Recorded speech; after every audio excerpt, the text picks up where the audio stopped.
Vamos a ir iniciando. Y estamos el día de hoy. Vamos a iniciar con esta clase. Una revisión anatómica y funcional del sistema nervioso, sistema tanto el central como el periférico. Ustedes ya han llevado los cursos anteriormente de anatomía, de fisiología, y en este aspecto vamos a ir haciendo algo introductorio como para poder ir recordando lo que nosotros debemos considerar para la elaboración de nuestras historias clínicas cuando estamos viendo los síndromes neurológicos. ¿Sí? Vamos a ir observando acá. Sí, no sé, bueno, de esto se trata un poco, de todo este sistema. Y vamos a tener los contenidos, ¿no? Dentro de ellos, las generalidades del sistema nervioso, la neurona, ¿no? Vamos a recordar el potencial de acción, el impulso nervioso, la sinapsis, la organización del sistema nervioso, la meninges, líquido cefalorraquídeo, la sustancia gris y sustancia blanca, el encéfalo y su división, prosencéfalo, mesencéfalo, rombencéfalo, el sistema nervioso central, sistema nervioso periférico y el sistema nervioso autónomo. ¿Cuáles son las competencias que vamos a ir adquiriendo, viendo, considerando, ¿no? En esta clase? Reconoce la función de relación que cumple el sistema nervioso en la vida cotidiana de la persona, ¿no? Del ser humano. Reconoce la neurona como unidad anatómica y funcional del sistema nervioso. Reconoce las diversas estructuras anatómicas que conforman el sistema nervioso, reconoce la organización del sistema nervioso, relaciona las alteraciones anatómicas con los hallazgos clínicos del sistema nervioso, valora la importancia de las bases neuroanatómicas como componente de su quehacer diario, ¿no? Sí, todo ello vamos a ir viéndolo, como vuelvo a repetir, lo que ya teníamos dentro de conocimientos, y aquí hay que considerar, cuando decimos del ser humano, niños y adultos. Los organismos detectan cambios en el entorno, llamados estímulos, y elaboran acciones llamadas respuestas. Los estímulos son captados por células sensoriales receptoras que los convierten en impulsos nerviosos y transmiten, ¿no? Hasta un centro nervioso. El centro nervioso va a emitir otro impulso que va a llegar al órgano efector y éste elabora las respuestas. Las respuestas pueden ser motoras o pueden ser secretoras, ¿no? Y van a haber dos sistemas de coordinación en la información recibida a través de los receptores sensoriales, tanto el sistema nervioso y el sistema endocrino, ¿no? Esto es ante las respuestas que vamos a tener nosotros frente a este estímulo. Puede ser que tengamos que eh, responder ante un dolor, ¿no? Ante un temor, diferente, pero todos son estímulos. O podría ser este dolor externo como también interno, orgánico. Y lógicamente eso cambia la etiología.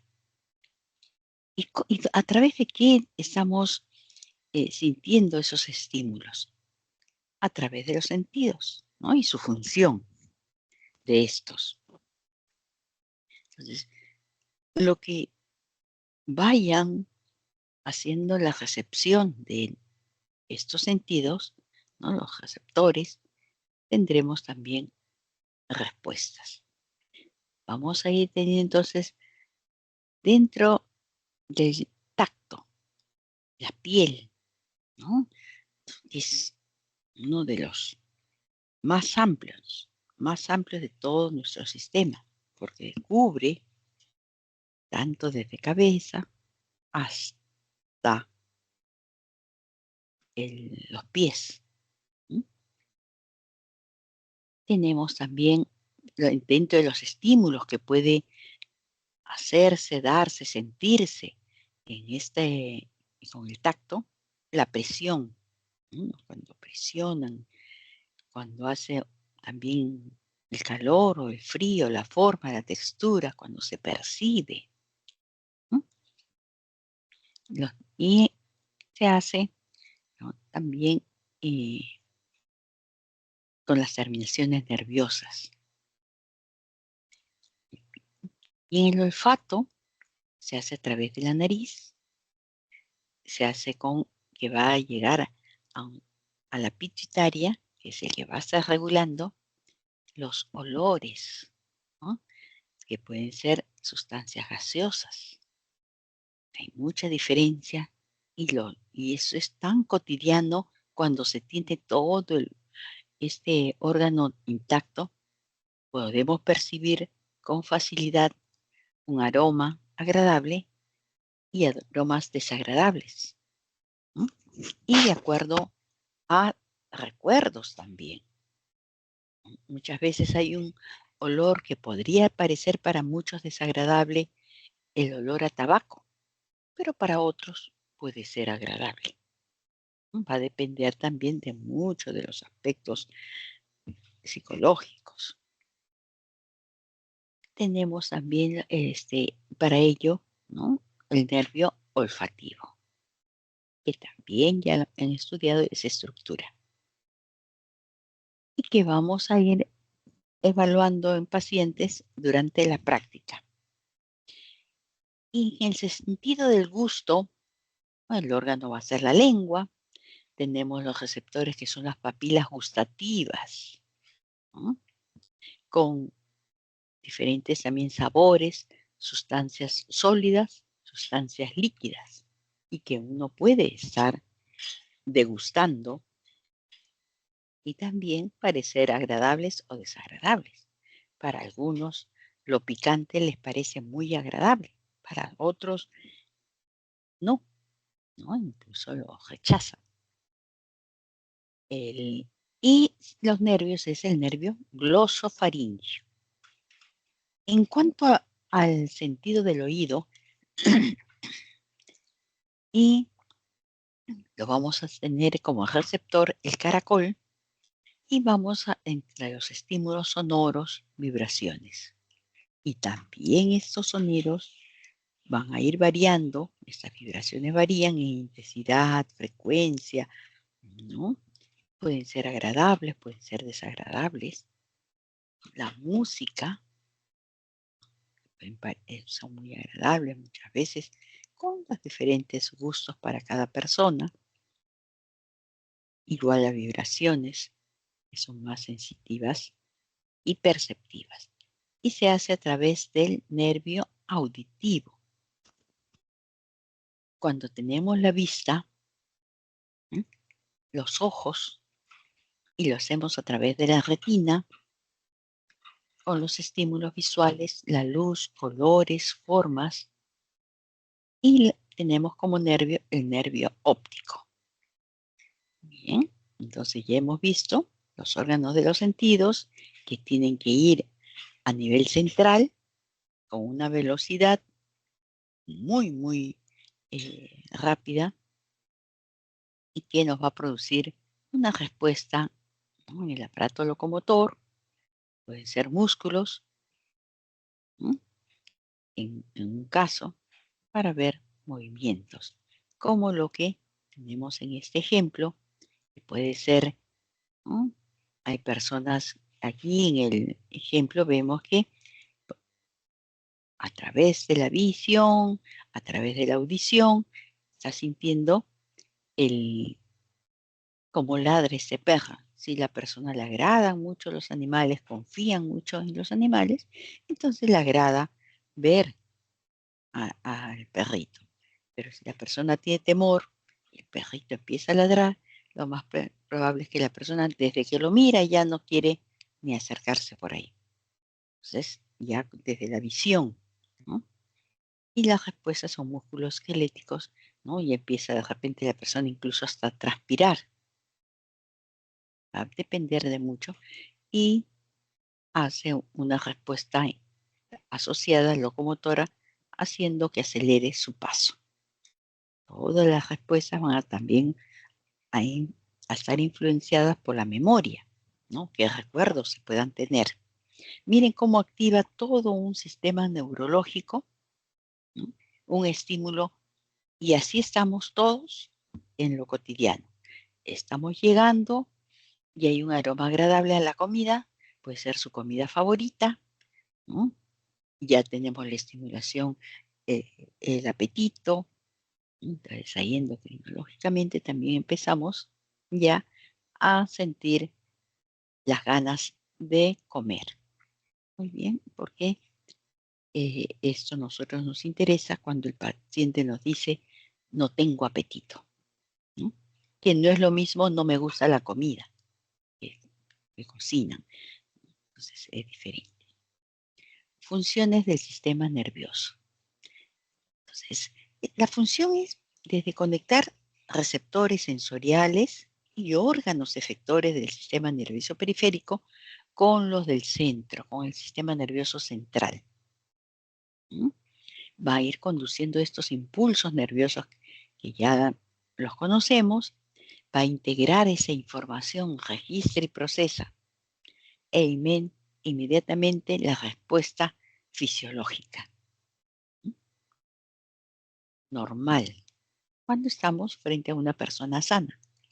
Y ya una respuesta patológica cuando hay algún tipo de alteración.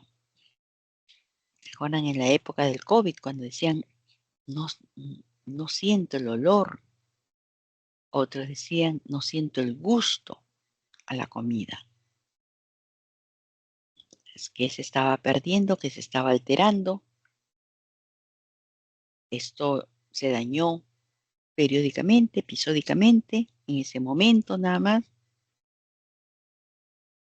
pero todavía para los investigadores, en el sentido de esa enfermedad, ¿no? ¿Y cómo se organiza? Que también lo conocemos. El sistema nervioso central va a ir recibiendo estímulos y van a ir elaborando inmediatamente las respuestas. El encéfalo, la médula espinal. El sistema nervioso periférico conecta con los centros nerviosos, con los receptores y con los efectores, ¿no? Sistema nervioso vegetativo con las actividades involuntarias y el sistema nervioso somático con actividades voluntarias y actos reflejos.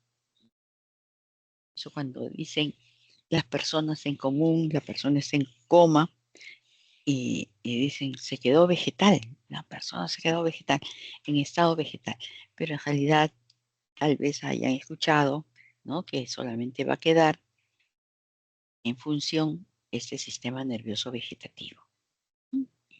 Bueno, las personas muchas veces lo resumen de esa manera el estado en que se encuentra su familiar.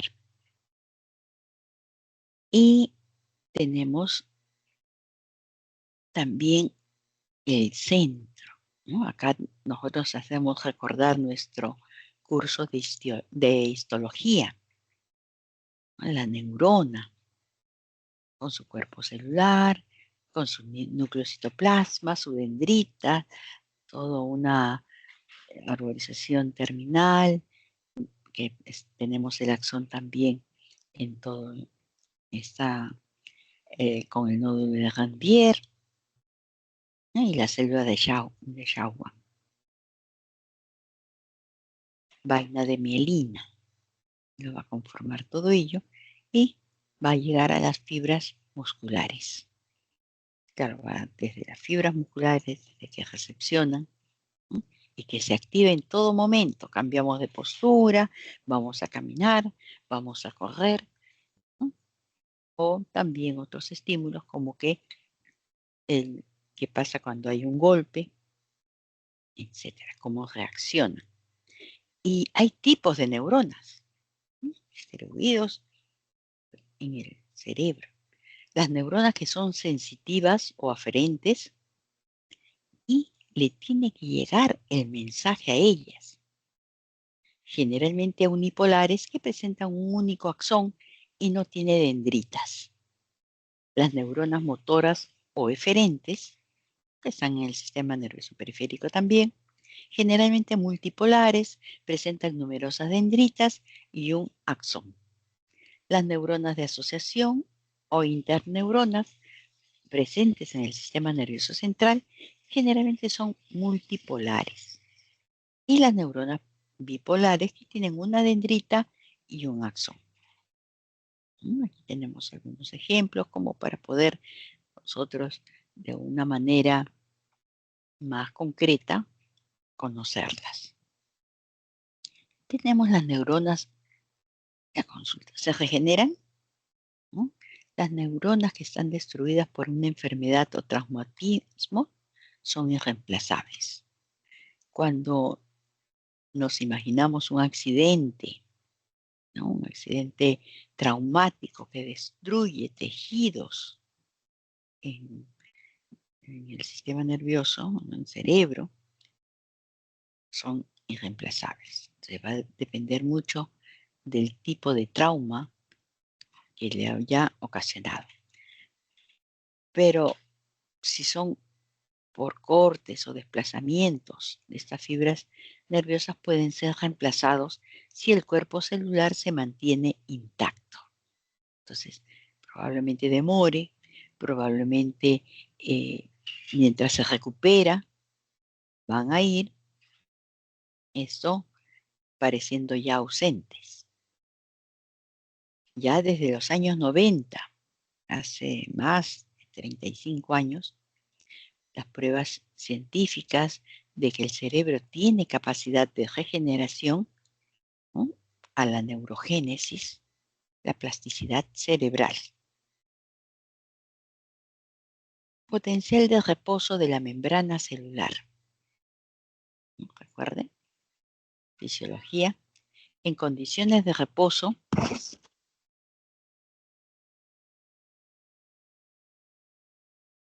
el reposo de la membrana plasmática presenta una diferencia de voltaje, de potencial, ¿no?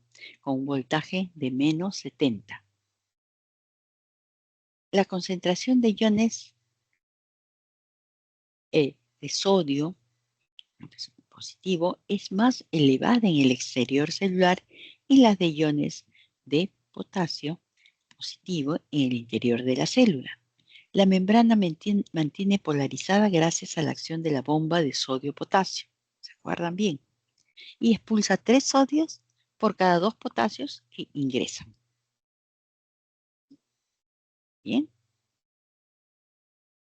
El impulso nervioso, la llegada de un estímulo, provoca la apertura de canales de sodio. Y el sodio entra a favor de gradientes y se produce la despolarización de la membrana con un potencial de acción. Ese potencial de membrana cambia de menos 70 milivoltios a 3 microvoltios a 30 microvoltios. Se cierran los canales de sodio y se abren en los canales de potasio, sale el potasio y la membrana se repolariza. La bomba de sodio-potasio restablece las concentraciones iniciales. Por eso tan importante estos aspectos cuando la persona tiene una emergencia, ¿no? Por lo que fuese. Vamos a ir viéndolo después en las funciones, cuando se toman los niveles de sodio, los niveles de potasio en sangre, para ver que no se pierda esa función tan necesaria e importante en la vida. Aquí podemos ver, ilustrarnos un poco, ¿no? De cómo está este mecanismo y ese potencial de acción. Y aquí podemos también graficarlo, cómo se eleva en ese momento. ¿Y esto qué quiere decir? Que normalmente, fisiológicamente, estamos en constante acción de estos aspectos neurológicos. Vuelvo a repetir, nos apoyamos nuestros codos o apoyamos nuestra espalda o apoyamos la cabeza o nos vamos a poner de pie, lo apoyamos en las plantas de los pies y vamos respondiendo, vamos dándonos cuenta sobre qué estamos pisando, si estamos cambiando hacia un jardín, si estamos cambiando a pesar de que estamos con calzado. Sin calzado es mucho más sencillo. Cambios de la membrana durante el potencial de acción, ¿no? Miremos, estos son bastante. Hay una primera etapa, la de despolarización hasta el umbral. Hay una segunda etapa en la apertura de los canales de sodio y la despolarización rápida. En la tercera etapa, un cierre de los canales de sodio y apertura de estos canales de potasio. En la cuarta etapa, vuelta al potencial de reposo, ¿no? Entonces, miren cómo todos eh, todas estas etapas se producen casi en automático, normalmente, ¿no? Y va a ir dependiendo eh, de los umbrales, para, tanto, para tanto para lo del daño como para lo que es el, la respuesta. Perdón un momentito.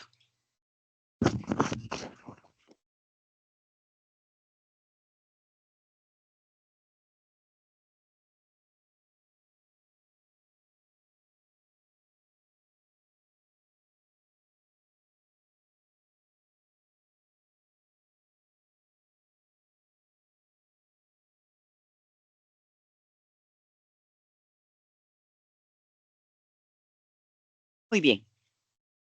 Entonces tenemos, ¿no? Disculpen la interrupción. En esta, y así, en estas etapas que vamos pasando, vuelvo a repetir en automático, cuando ahí nos podemos dar cuenta que la persona puede tener una respuesta inmediata, una respuesta tardía o una no respuesta, y muchas veces las personas no se dan cuenta de inmediato de esto, si es que no es algo, un daño grande, ¿no? O un daño inmediato, un daño brusco.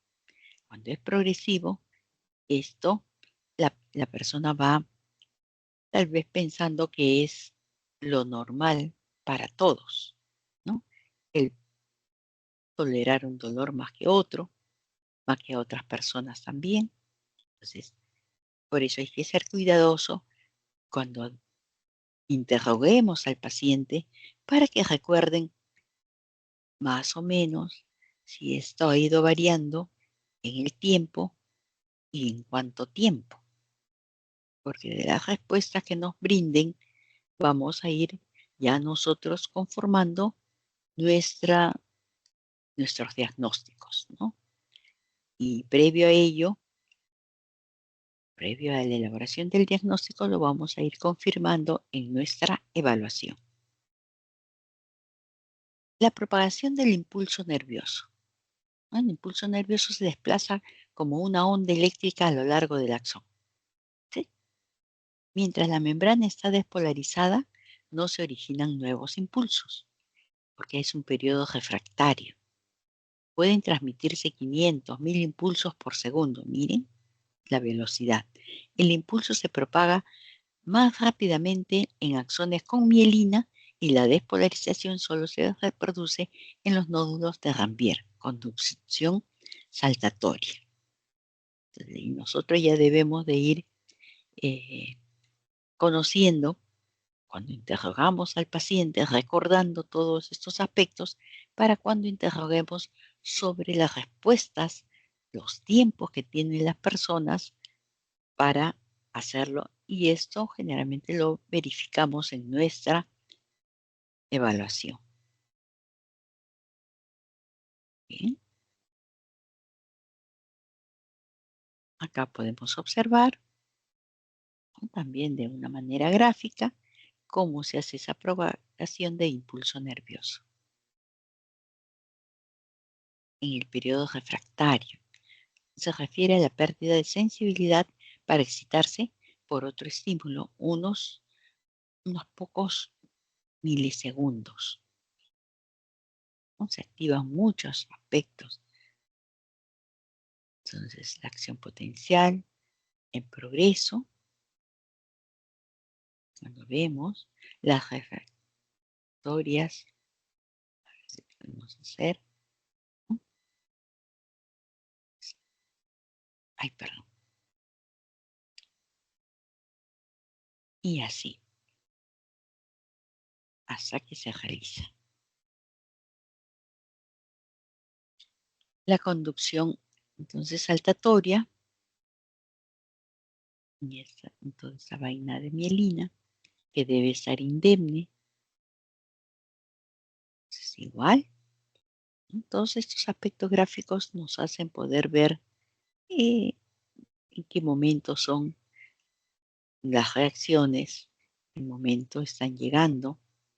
Entonces el sodio difunde la el interior celular generando un potencial de acción, ¿no? Por el interior del axón hasta el próximo nódulo, y la excitación de los canales regulados por voltajes generarán un nuevo potencial de acción aquí, ¿tá? Continuamente. La sinapsis, ¿no? Esto recordamos que no hay contacto físico entre las neuronas. La llegada del impulso a la membrana presináptica provoca ya la liberación de neurotransmisores, acetilcolina, noradrenalina, el espacio sináptico, ¿no? El neurotransmisor se une a receptores específicos de la membrana postsináptica y provoca su despolarización propagando el impulso. Entonces vemos también que esas aquí, como no hay contacto, pero empiezan a hacer esos desplazamientos.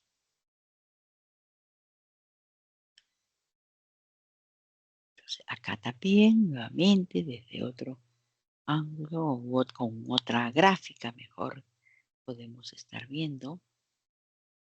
Ya ustedes dentro de su imaginación podemos estar considerando cómo es el tejido nervioso, cómo se podrían estar dando todos estos cambios. Por eso es que somos nuestro organismo es dinámico de manera continua. ¿Y cómo es esa organización? ¿No? Ya habíamos mencionado el sistema nervioso central, que está formado por el encéfalo, médula espinal, y el sistema nervioso periférico, con los nervios que conectan los centros nerviosos con los receptores y los efectores. El sistema nervioso vegetativo, con actividades involuntarias, el sistema nervioso somático, con actividades voluntarias y actos reflejos. También, ¿no? Aquí tenemos en el esquema el cerebro, el encéfalo central.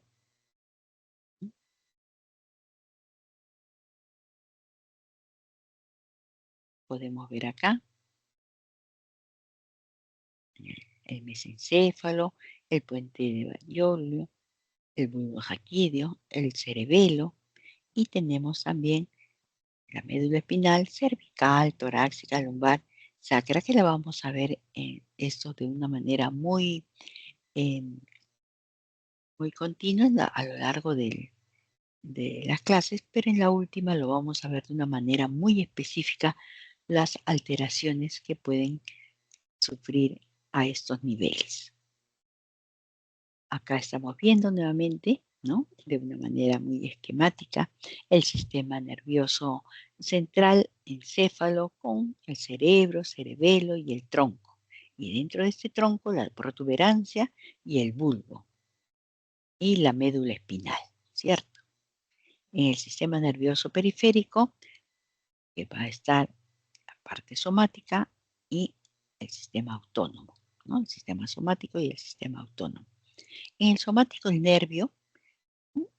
Nervio espinal y craneal. y dentro del sistema autónomo, el simpático y el parasimpático. Tenemos protectores, como son las meninges. El encéfalo y la médula están envueltos por 3 membranas: meninges, que son pía madre, aracnoides y dura madre, cada uno con su función específica, ¿no? La dura madre, la aracnoides y la pía madre. Las funciones de la meninge son de protección biológica, impide la entrada de sustancias nocivas, protegiendo de infecciones como la encefalitis o la meningitis. Esa es una protección mecánica, pero no quiere decir que sea indemne para todos, una protección total, no. ¿No? Hay muchas infecciones que pasan esas barreras. El líquido cefalorraquídeo, entre pía madre y la aracnoides, está el líquido cefalorraquídeo, mantiene flotante al encéfalo, ¿sí? Por un decir así. No puede haber edemas, no puede haber crecimientos más allá de este crecimiento óseo. Sirve de vehículo para transportar los nutrientes, el cerebro y eliminar los desechos, como un, además,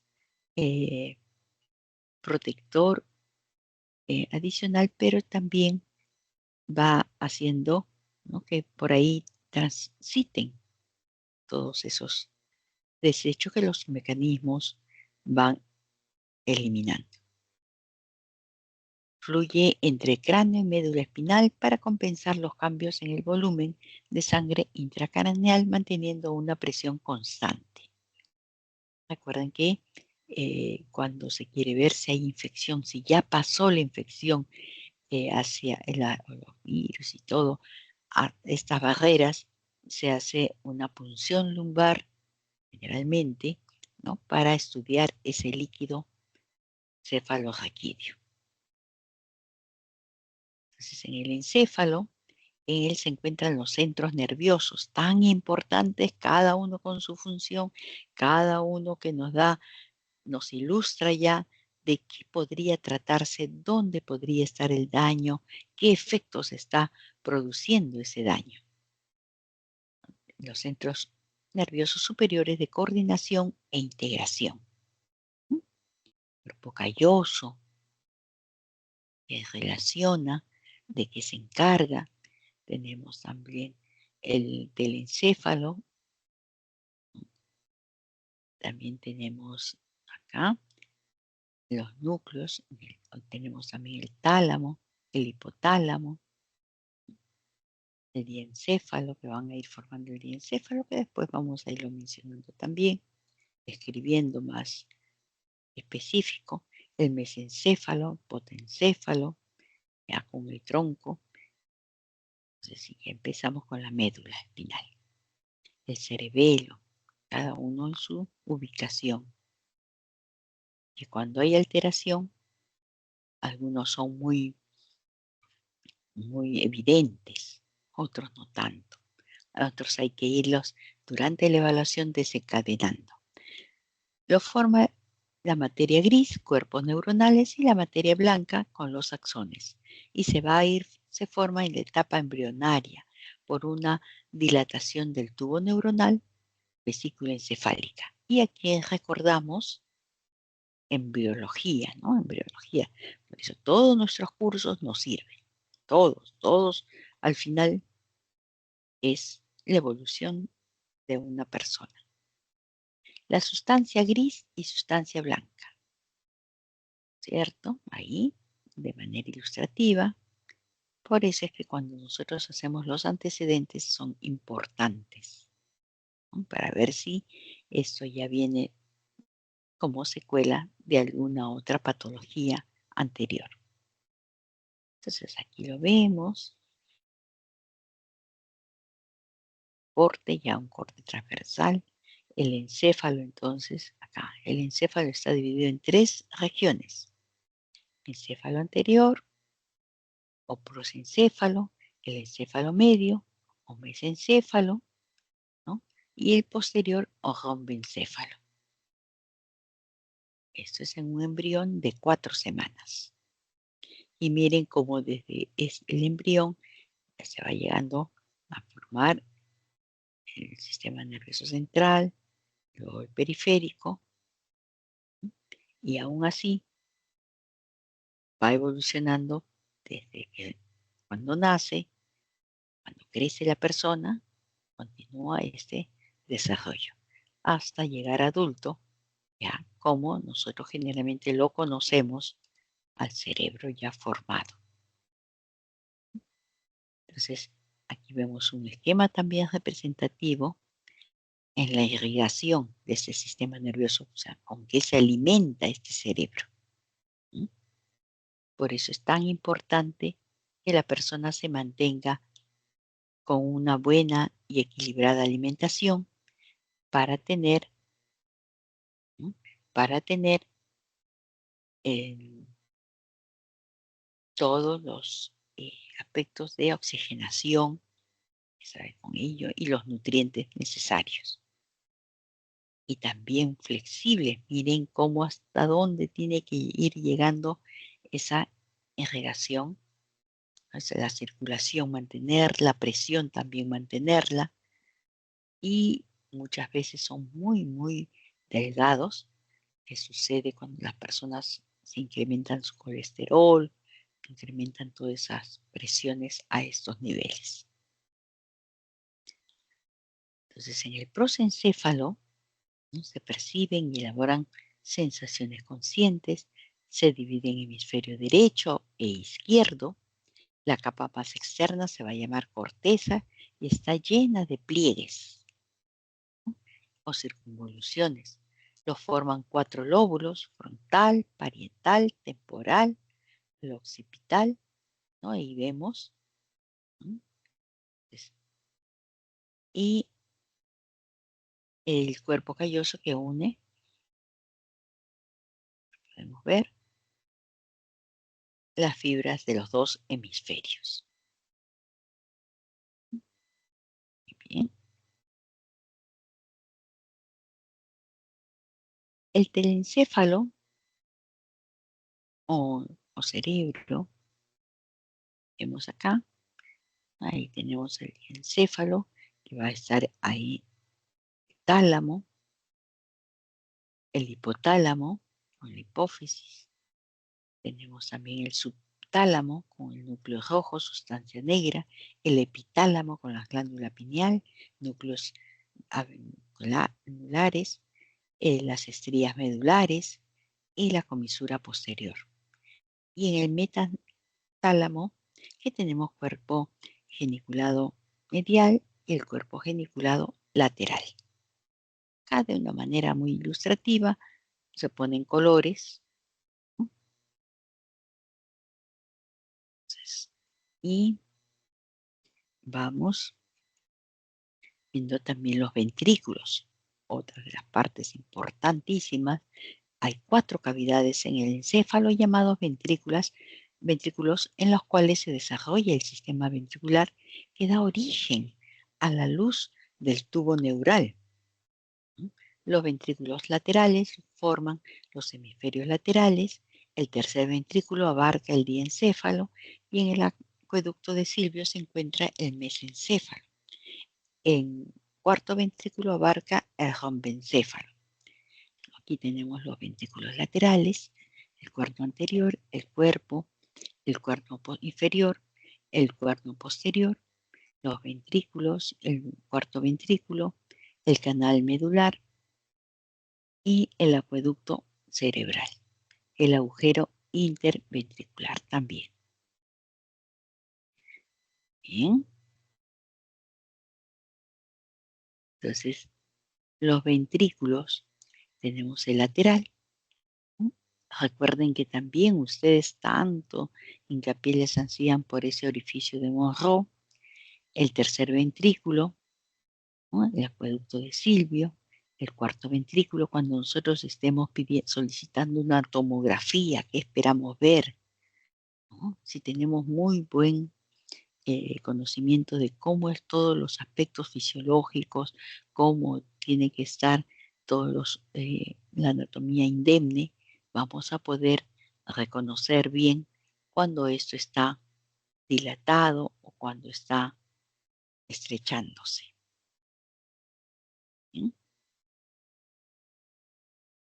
La corteza cerebral, que está formada por sustancia gris, analiza e integra la información sensorial y elabora órdenes motoras voluntarias, ¿no? De ahí la importancia de todos estos aspectos de sustancia gris.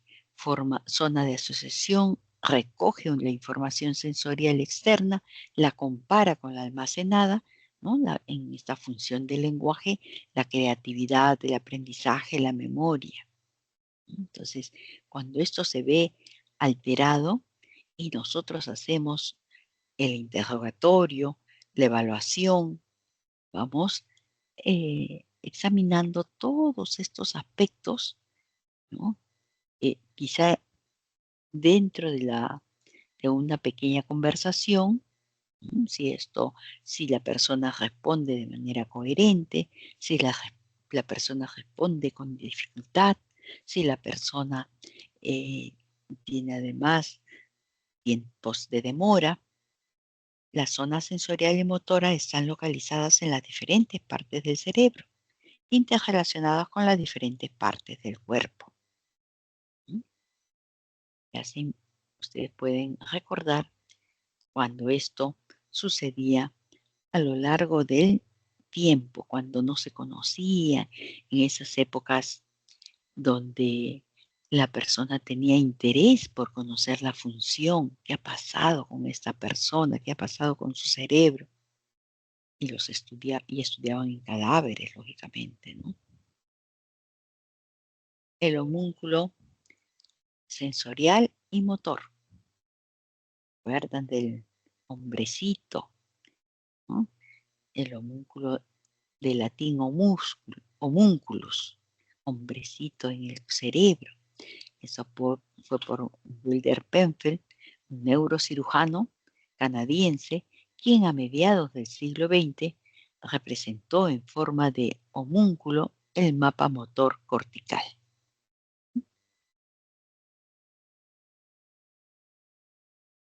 ¿Ven? Acá podemos tener la parte motora, está con rojo, y la parte sensorial, ¿no? Que la tenemos ilustrada con azul. En los hemisferios cerebrales, el hemisferio izquierdo o cerebro lógico, ¿no? Así lo tenemos, y analítico y verbal. Procesa la información en fases lógicas de manera lineal, fragmentaria y secuencial. Y en el hemisferio derecho, el hemisferio derecho o cerebro artístico, no procesa de forma analítica, sino de manera global. Y muchas veces dicen que, no dicen, ¿no? Sino eso está comprobado ya a través de investigaciones, va a depender de lo que la persona se dedique para hacer y desarrollar más un lado que otro. Entonces, y aquí vamos también de manera ilustrativa para irlo considerando. Ya se pueden ustedes lo van a ir comprobando cuando tengan pacientes con una hemiplegia, sea por cual sea el motivo.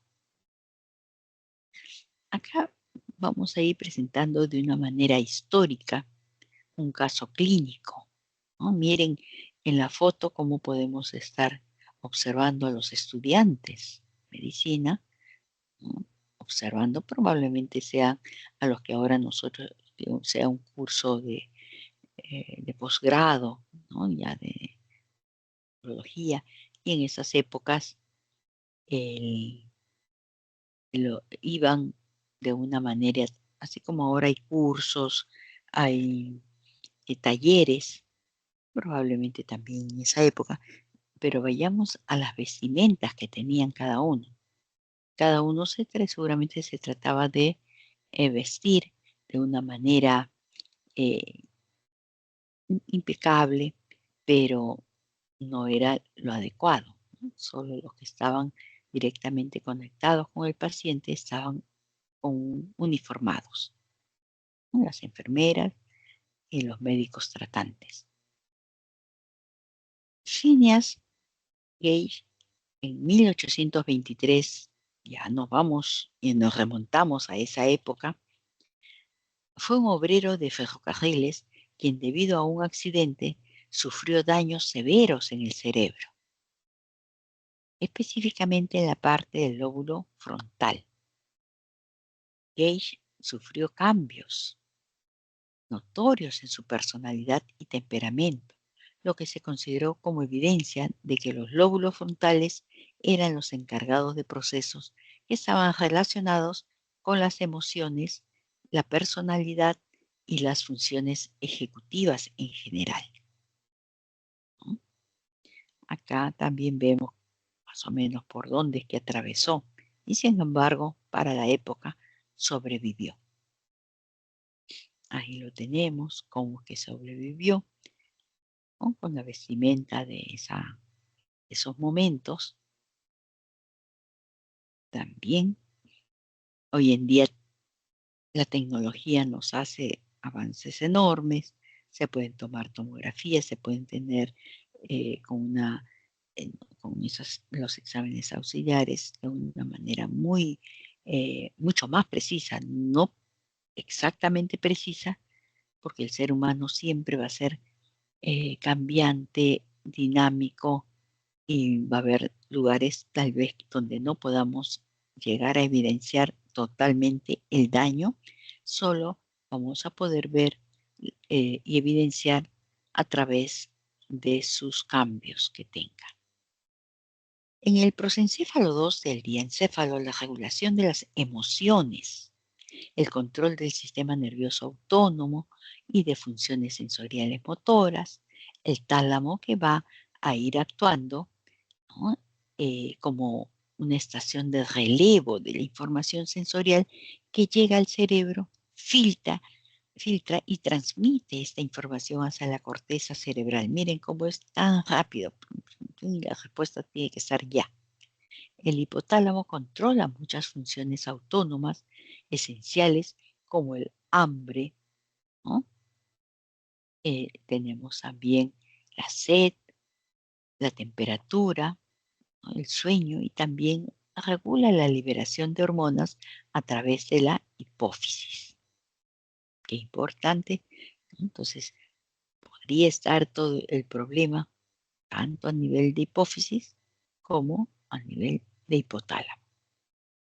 El epitálamo influye la glándula pineal que regula. ¿Mm? Acá tenemos el epitálamo, mírenlo.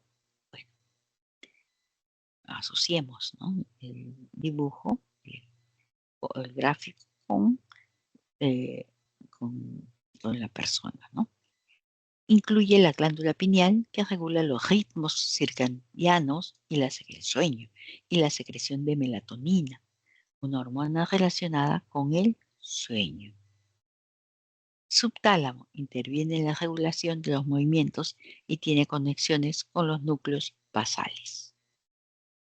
Bien, hasta el subtálamo. Tálamo, subtálamo.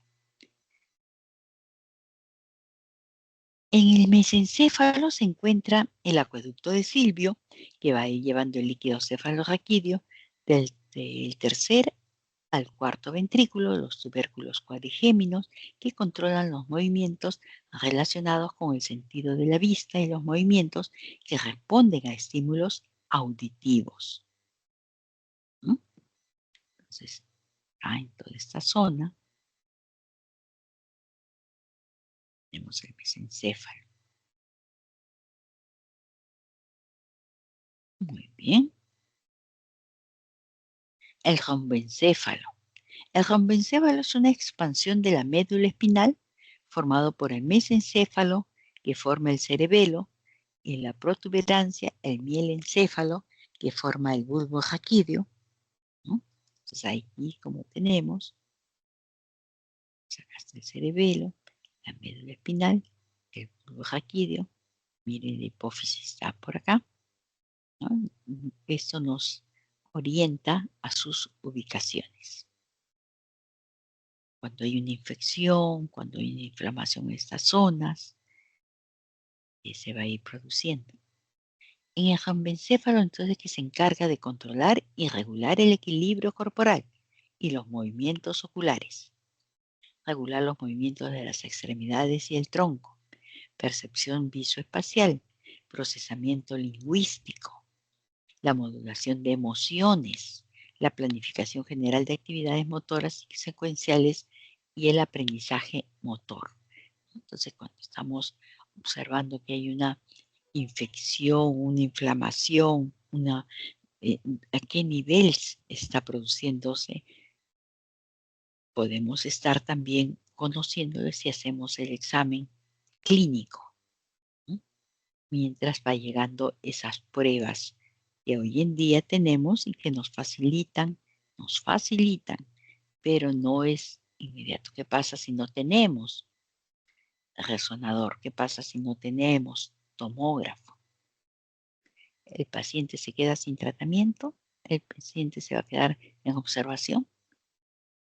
Muchas veces se sopesa el, las responsabilidades legales, ¿no? Por las acciones médicas, pero tenemos que por ello eh, respetar mucho al paciente y nosotros tener una clínica impecable, porque vamos a ser responsables de ello, ¿no? Desde que empezamos ya nuestras prácticas, desde que empezamos a interrogar al paciente, cómo va a ser nuestra responsabilidad, que recién estamos en un aprendizaje, recién estamos encaminándonos a cómo lo vamos a ir haciendo con respeto al paciente que confíe en nosotros, ¿no? O sea, que confíe en nuestra seriedad de estudiantes, como es formación, como médicos que estamos formándonos ya. Muy bien, entonces, dicho todo ello, vamos a ir con el cerebelo. En su parte es el vermis, lóbulos cerebelosos, función que se encarga del control de la motricidad y está relacionado con ciertas funciones cognitivas como la atención, el procesamiento del lenguaje, la música y el aprendizaje, ¿no? Vemos acá, entonces la protuberancia o puente de Barolio con su surco ponto mesoencefálico, con su surco basilar, con su surco protuberancial, protuberancial. El bulbo raquídeo, que está situado entre la médula espinal y el encéfalo, ¿no? Y se encarga de controlar las funciones viscerales involuntarias, ritmo cardíaco, ritmo respiratorio, reflejo de la deglución, vómito, dilatación de los vasos sanguíneos y fibras musculares, ¿no? Entonces, acá el interrogatorio a la persona o a la persona que lo acompaña es importante. Si ha presentado ese reflejo de deglución, ¿no? O si ha presentado un vómito, las características. No confundamos con un vómito digestivo, por un problema a nivel del aparato digestivo o por un problema neurológico. La médula espinal forma parte del sistema nervioso central y se encuentra dentro de columna vertebral. A la altura lumbar se forman unas ramificaciones que son llamadas cola de caballo. El epíndimo es un canal por el que fluye el líquido cefalorraquídeo, ¿no? Entonces, la médula espinal presenta dos surcos. Estos aspectos vamos a verlos de una manera más detenida. Vuelvo a repetir en otra clase. Acá solamente vamos a ir mencionando en genérico. Está formada por los axones que forman fibras ascendentes hacia el encéfalo y descendentes hacia los órganos. La materia gris la forman los cuerpos de las neuronas, ¿no? Bien. En el sistema nervioso periférico, vemos acá como ¿no? Todas las fibras que van a ir recorriendo todo el organismo. Y está conformado por los nervios y neuronas que residen o se extienden fuera del sistema nervioso central hacia los miembros y órganos, ¿no? Por eso es que alguien puede sentir y precisar de dónde viene el dolor. Del pie, del dedo del pie y especifica, sí, está en el dedo, en el quinto dedo del pie derecho, izquierdo, en fin. Y la diferencia con el sistema nervioso central está en que el sistema nervioso periférico no está protegido por los huesos o por alguna barrera hematoencefálica, sino que permite la exposición a toxinas y a daños mecánicos. Ahí pueden ingresar hacia todo el sistema nervioso central. Es el que coordina, regula e integra nuestros órganos internos por medio de respuestas inconscientes incluso. Los nervios están formados por una gran cantidad de fibras nerviosas, miren, aquí como si fueran paquetes, ¿no? Eso es el paquete nervioso. Y de ahí todavía tenemos la vaina y tenemos todo lo que hemos visto a nivel celular. Entonces, cubren tres membranas. El endoneuro cubre el axón, el perineuro cubre el haz de fibras y epineuro cubre varios haces de fibras y vasos sanguíneos. ¿Qué nos quiere decir aquí? Que miren estos vasos que son tan pequeñitos también para poder nutrir el nervio. ¿Qué sucede? Y siempre hay que recordar para explicarle al paciente que podemos tener que es tan frecuente diabético, ¿no? Cuando empieza con sus dolores neuropáticos, para que el paciente pueda entender por qué debe de hacerse un tratamiento adecuado. Entonces, según el sentido del impulso, los nervios se dividen en nervios sensitivos, que van a conducir impulsos desde los receptores hasta los centros nerviosos, los nervios motores, que conducen impulsos desde los centros nerviosos a los efectores, ¿cierto? Receptores, efectores. Nervios mixtos, que tienen fibras sensitivas y motoras, ¿no? Los pares craneales, que ya vamos a ir recordando, sensitivos, motores, mixtos. Los pares craneales sensitivos, olfatorio, óptico, auditivo, motores, tercer par motor ocular común, cuarto par el patético, el sexto par motor ocular externo, el 11º par espinal, el 12º par hipogloso y los nervios mixtos, quinto par trigémino, séptimo par facial, el noveno par glosofaringeo, el 10º par neumogástrico. Acá lo volvemos a repetir con sus ubicaciones. Esto también es un recordar. Bien. Los nervios espinales, hay 31 nervios espinales o raquídeos que salen de su parte dorsal y ventral. 8 cervicales, 12 dorsales, 5 lumbares y estamos hablando de nervios espinales, no de la columna vertebral. 8 cervicales, 12 dorsales, 5 lumbares, 6 sacros, ¿no? Y la cola de caballo. En cada raíz dorsal existe un ganglio espinal donde se encuentran los cuerpos neuronales. Las raíces dorsales, la vía de entrada de estímulos sensitivos a la médula, y las raíces ventrales, que es la vía de salida de estímulos motores. Acá algo muy breve, como es la anatomía de la médula espinal, ¿no? Su conformación. Tenemos acá un corte, acá tenemos también una vista frontal, podríamos decirle, ¿no? Y miren cómo es la cola de caballo. Cada uno de ellos representa la importancia que tiene en la zona hacia donde llegue. Igual los segmentos y cómo pueden ir variando dentro de esos segmentos, ¿no? Internamente las formas, pero igual está la distribución. El cono medular y cola de caballo, para esos accidentes, ¿no? Daños en el coxis, engrosamientos cervicales y lumbares, plexo cervical, plexo braquial, tan importante, ¿no? En el momento del parto, plexo lumbar, plexo sacro, plexo nervio pudendo y el plexo coxigio, S4, S5 y cada uno con sus correspondientes.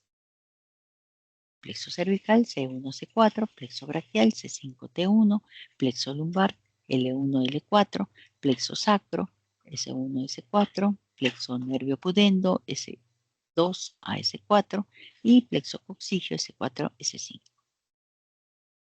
El arco reflejo también, ¿no? Es el resultado de la coordinación rápida de 3 etapas del sistema: la excitación, la conducción y la reacción que se tiene, ¿no? El dolor de estructuras anatómicas que median entre el receptor y el efector se denomina arco reflejo y se puede clasificar en monosinápticos y polisinápticos, ¿no? Como lo estamos viendo acá y hacia dónde va llegando. Acá vemos el arco reflejo,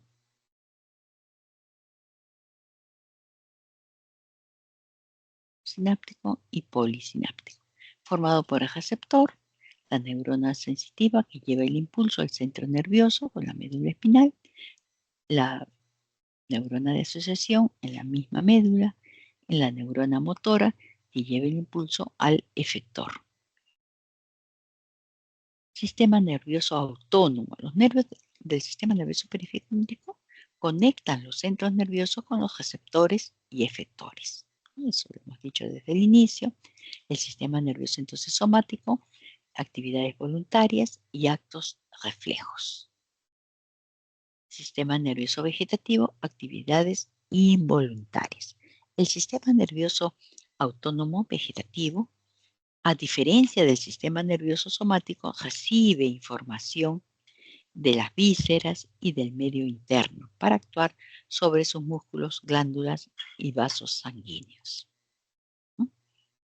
El sistema nervioso autónomo es involuntario, activándose principalmente por centros nerviosos situados en la médula espinal, tallo cerebral e hipotálamo. También algunas porciones de la corteza cerebral como la corteza límbica. Y aquí hay que tener cuidado cuando uno le explica al paciente. Para ellos, cuando uno habla del sistema nervioso, para ellos es las reacciones nerviosas que ellos pueden tener. Así son los nervios. O sea, yo estoy muy nervioso. O sea, explicarle bien de qué se trata cuando hablamos que está afectado a ese nivel neurológico. Entonces aquí también un esquema para ir conociendo qué corresponde más o menos, ¿no? A niveles con cada órgano. El sistema nervioso simpático y parasimpático. El hipotálamo regula y tiene el control último de las funciones del sistema nervioso autónomo y el simpático y parasimpático. Y se van a dividir en sistema simpático, también es llamado sistema adrenérgico o noradrenérgico, ya que es el que prepara el cuerpo para reaccionar ante una situación de estrés. Y el sistema parasimpático es llamado también sistema colinérgico, ya que es el que mantiene el cuerpo en situaciones normales y luego de haber pasado la situación de estrés y es antagónico al simpático, ¿no? Entonces, tenemos que estar especialmente cuando hay esos cambios de alerta, ¿no? a, a un cambio de despierto, ¿no? Y tranquilo. El sistema simpático y parasimpático usa noradrenalina como neurotransmisor y lo constituye con una cadena de ganglios que corre paralelo a la médula y está implicado en actividades que requieren gasto de energía. Entonces, por aquí ya va ingresando la importancia que tiene todo el sistema linfático, ¿no? Todo el sistema ganglionar. El sistema parasimpático lo forman los ganglios aislados y usa la acetilcolina, que está encargado de almacenar y conservar la energía y tiene efecto antagónico al del sistema simpático. ¿Bien? El sistema nervioso autónomo, ¿no? Que las vías aferentes del sistema nervioso autónomo están formados por neuronas sensoriales viscerales. Estas vías, ¿no?, eferentes están formadas por dos neuronas motoras conectadas en serie. Estas neuronas que son preganglionares, que se localizan en la médula o encéfalo y cuyo axón llega hasta un ganglio autónomo, donde hace una sinapsis con la segunda neurona postganglionar con axón amielínico que va hasta el órgano efector correspondiente. Muy bien, entonces la función del sistema nervioso autónomo con la estructura, efecto simpático y el efecto parasimpático. A nivel de iris del ojo, que se dilata la pupila o efecto simpático, y en el parasimpático contrae la pupila. Entonces ya más o menos vemos qué efecto está teniendo si es que nosotros encontramos al paciente en una midriasis o en otro, la miosis. El músculo ciliar del ojo que va a relajar, lo contrae, las glándulas salivales que reduce la secreción y aumenta la secreción. En la glándula lagrimal reduce la secreción o aumenta la secreción, ¿no? Entonces, de la misma manera, ¿no?, que qué está pasando a qué nivel se está produciendo el daño cuando encontramos uno u otra signo en la evaluación. A nivel de corazón, que aumenta en el efecto simpático, aumenta la frecuencia y la fuerza de la contracción y disminuye la frecuencia y fuerza de la contracción como efecto parasimpático. A nivel de bronquios, los dilata el efecto simpático y los contrae el efecto parasimpático. Aparato digestivo, disminuye la motilidad a nivel simpático y aumenta la motilidad como efecto parasimpático. En las glándulas sudoríparas, que también aumenta la secreción, ese efecto simpático. Músculos excretores del pelo, ¿no?, lo contrae más bien como efecto simpático. Erectores del pelo. Muy bien. Hasta ahí vamos a llegar. Estas son las referencias bibliográficas que tenemos. Vamos a agradecer por la atención que han tenido en este pasaje, este repaso que hemos presentado